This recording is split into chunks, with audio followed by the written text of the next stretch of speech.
Hey guys. Everybody, we're Greg and Lisa. Welcome or welcome back. All right, today what we're going to check out here is we're going to check out this channel here, and this is the lie that made food conglomerates rich and is slowly poisoning us. They know what they're doing. Yeah. No, I'm just kidding. I'm not a conspiracy theorist. Anyway, all right, this is, let's see, More Perfect Union is the name of this channel here. We got 1.5 million subscribers, and we will include a link in the description so you can check them out. Yeah, it's a cool channel. Yeah. And then that's 110,000 people like this channel, a lot. like this video here. 13,000 comments. Woo! Dang, so that's probably a lot of people have a lot to say on this one. So, okay. All right, let's see. Okay.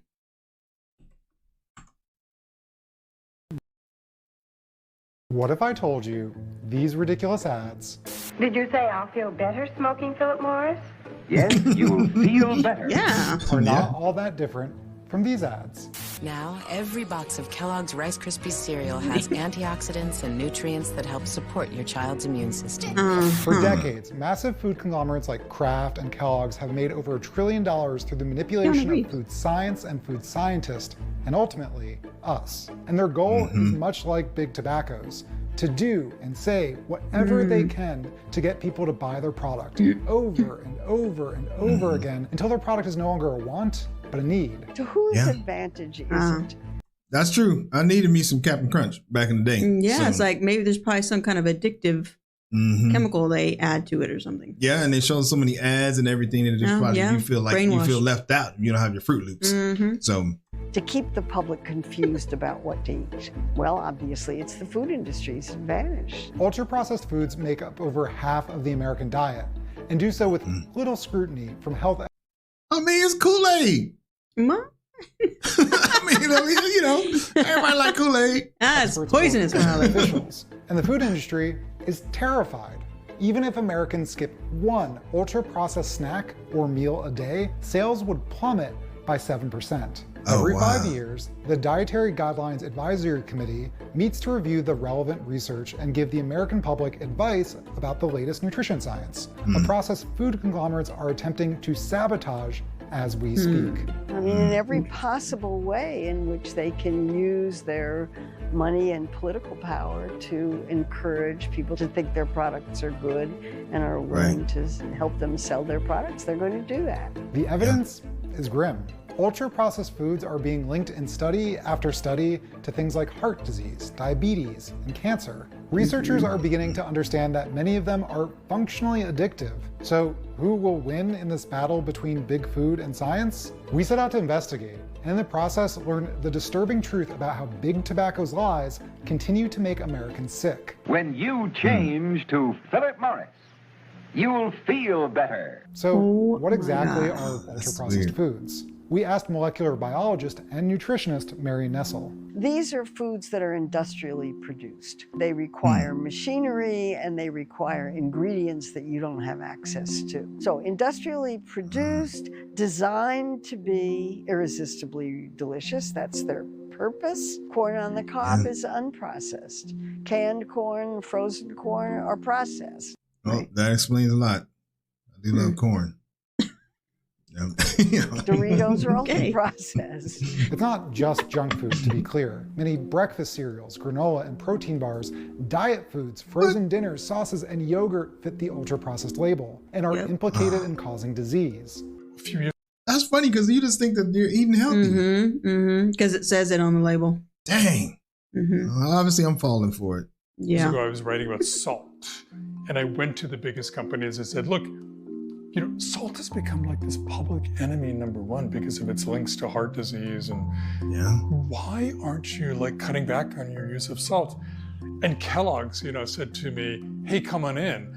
We'll show you. That's Michael Moss, journalist and author of Hooked, a book about how food giants exploit our addictions. And we put some saltless cornflakes in the bowl. I didn't even know cornflakes had salt, but they do. But these saltless cornflakes went in our bowl. We put some milk on it, took a bite. And before I could say anything, the chief spokeswoman for Kellogg's was sitting there with me, and she gets this look of horror on her face. Oh no. And she swallows and she blurts out, metal, I taste metal, M-E-T-A-L. And I was kind of thinking, the same thing, which was one of my fillings had come out and was sloshing around. And the chief technical officer sitting there too, and he's kind of in charge of all things scientific, he laughs and he goes, not all people will taste that, but one of the beautiful things about salt for us is that it will cover up some of the off notes, bad tastes that are inherent to kind of the manufacturing process. And so, dang. Did you know that? No. That is crazy.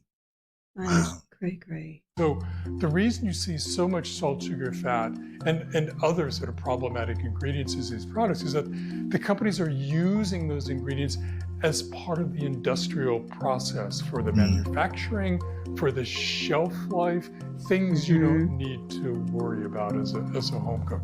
While our food environment is saturated with the salty and sugary goodness of ultra-processed food, something else is happening. We are constantly bombarded with nutritional advice about how to stay healthy, what foods can ward off cancer or diabetes, and which ones are slowly killing us.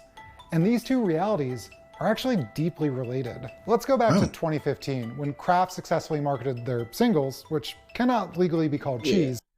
No, it's not cheese. It looks like cheese. I don't know. Yeah, does it melt? I don't know. Probably. Yeah, that probably melts. Yeah.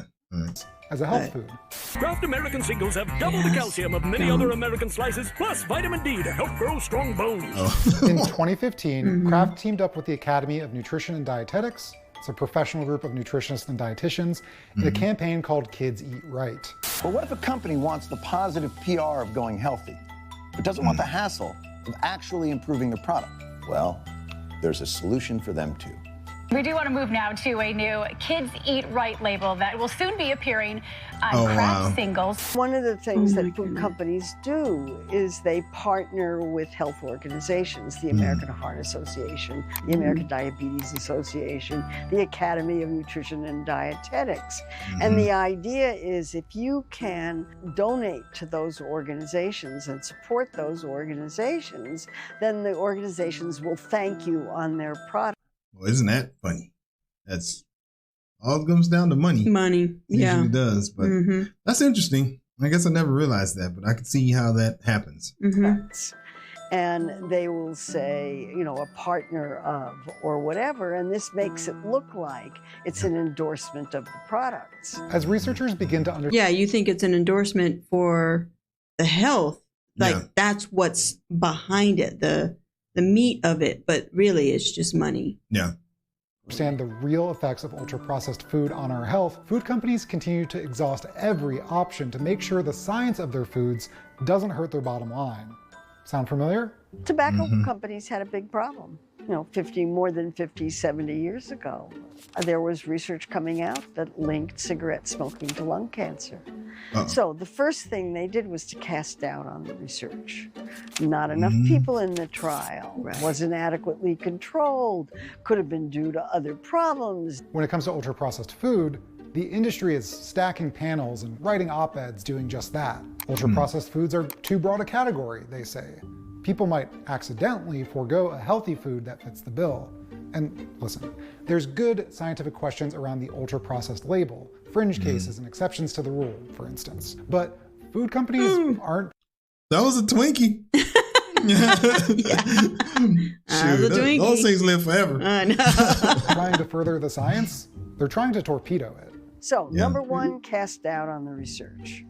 Number two, cast doubt on the researchers. Then you buy your own researchers. You recruit researchers to do their own studies, and you give them a lot of money to do that. And here lies the tactic behind not just the fight over ultra-processed food, but all of the confusing nutritional advice we get exposed to through the media. Is the problem with childhood nutrition that they don't receive enough vitamin D or calcium?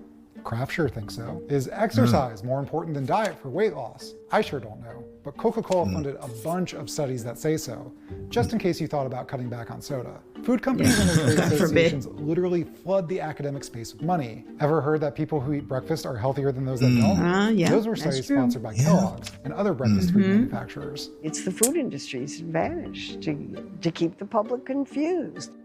We can actually quantify how corrupt funding from corporations and trade groups can be. One review looked at industry-funded studies and found that 60% showed results favorable to the sponsor. That doesn't seem so bad, except that only 3% came to an unfavorable conclusion. The Dietary Guidelines Advisory Committee should, in theory, cut through all of that noise and give the American public good, scientific information so that they can make their own decisions. But 9 of the 20 members of the committee had some conflict of interest with food, pharmaceutical, or weight loss companies. The food industry doesn't want any suggestion in dietary guidelines of eating less of their products. It's really simple. Remember those oddly similar ads we played a few minutes ago? It turns out that some of the biggest food companies were owned by tobacco companies until the mid-2000s. What? Wow. Philip Morris owned Kraft and General Foods. R.J. Reynolds owned Nabisco, until Philip Morris eventually bought that too. So it's no wonder why the same misinformation playbook is being used. What I really wanted to know was, how far do the similarities go? Did the execs at Philip Morris coach Kraft on how to hide the health consequences of their products? Did they go even further and actively try to get people hooked on their products? My name is Tara Fazzino. I'm an assistant professor of psychology at the University of Kansas. For a number of years now, I've studied what are called hyperpalatable foods, and they have combinations of nutrients that typically don't occur in nature, and so they tend to be really high fructose. High fructose corn syrup. It's probably the addictive chemical that they put in all the food. It's that and soy. Some type is in everything. It's in everything. Rewarding to consume in kind of an unnatural way. So we may find ourselves like continuing to eat these foods even though like we're getting physiological signals telling us, oh, please stop, we've had enough. So peanut butter, which is almost all fat. Nah, don't tell me something about peanut butter. No. Don't even tell me that bad. stuff, there's some peanut butters that are nasty. Soy, palm oil. Palm oil is a big one in peanut butter. He better not hurt me right now. Is not hyperpalatable. Do it. But if you add the right amount of salt or sugar, it is. Like if this jar had a bunch of added sodium, or we had a Reese's peanut butter cup. We conducted some analyses and found that the foods that were produced by tobacco-owned food companies were 29% more likely to be classified as being hyperpalatable foods relative to the same types of foods that were sold during the same period of time by companies that were not tobacco-owned. Michael Moss described to me the moment during his research when his perspective on the addictive nature of these foods flipped. It took place during a meeting with a former Philip Morris lawyer. Steve Parrish, the general counsel, we were sitting and chatting, and he said to me, you know, Michael, I'm one of those lucky people who could smoke 1 cigarette a day, put the pack away, and not have any compulsion to pull it out again until the next business meeting or the next day, whatever. But I couldn't go near a bag of our Oreo cookies for fear of losing control and eating half the bag in one setting. And it was like so revealing to me because it reinforced to me that they know. I mean, the heads of these companies. It's like Lay's tortilla chips or potato chips. Oh yeah. The commercial was, I bet you can't just eat one. Yeah, I bet you can't eat just one. And you get that in your head, and you know sometimes you would try it. Just one. Don't speak for me. But it's true. You can't just eat one. That's true. I bet you can't. Please don't eat their own products. While the tobacco industry got out of the food business for the most part in the 2000s, other companies took a lesson from their success in selling these addictive foods. They accounted for roughly 50% of the food supply in '88, and by 2018, they were, almost 69% of the food supply. So we had like a 14 percentage point increase, which was pretty dramatic. The non-tobacco-owned food companies observed the successes of the tobacco-based food companies in the market and reformulated to keep up. As someone who studies addiction, I think a lot of the rhetoric is, well, you know, if you open a sleeve of Oreos and eat the whole thing, it's on you. It's your lack of self-control. I mean, what is your sort of take on that? I think that narrative serves the food companies and not us as people. These foods are designed this way, and they maximize, they can maximize company profits. Yeah. These are the current stakes for the Dietary Guidelines Advisory Committee. What will the federal government come out and tell the American public about the health effects of ultra-processed food? Well, these days they're going to come out and tell them to eat more of it. Mm-hmm. Yep. Yeah. Foods. The Food and Beverage Issue Alliance, a mega trade group of other trade groups like the Sugar Association and the American Beverage Association, have already given this statement. FBIA members caution the committee from making strong recommendations. Another trade organization has urged the committee to discontinue using the term ultra-processed until there is consensus on an evidence-based definition. I'm not going to tell you what to eat or even how to eat, but I think it's a reasonable expectation for anyone to have access to good scientific information, to have dietary guidelines that reflect evidence rather than industry funding. Ultimately, this is a first step in a long process. One of the first studies linking tobacco to cancer was done in 1950. It wasn't until 1998 that the tobacco companies conceded and struck a deal to pay states for the medical damage they'd done and stop their aggressive and deceptive marketing practices. If we don't start now, we won't get another chance to set the record straight until 2029. Yeah. Exactly. Oh my Lord. And I think the other issue that they didn't even touch on was the fact that all these ultra-processed foods are cheaper. And that's why so many people eat them. That's true. So. Yeah. That's crazy.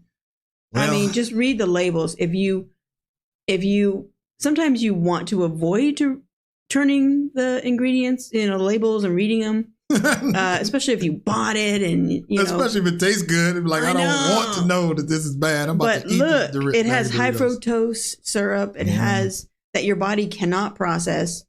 It sees it as like an invader of some sort. Yeah. And soy something or other. Yeah. Almost everything. Yeah, that's crazy. All right, let's take a look here to see what these things here say. Let's start with this. Oop, wrong way. Let's see.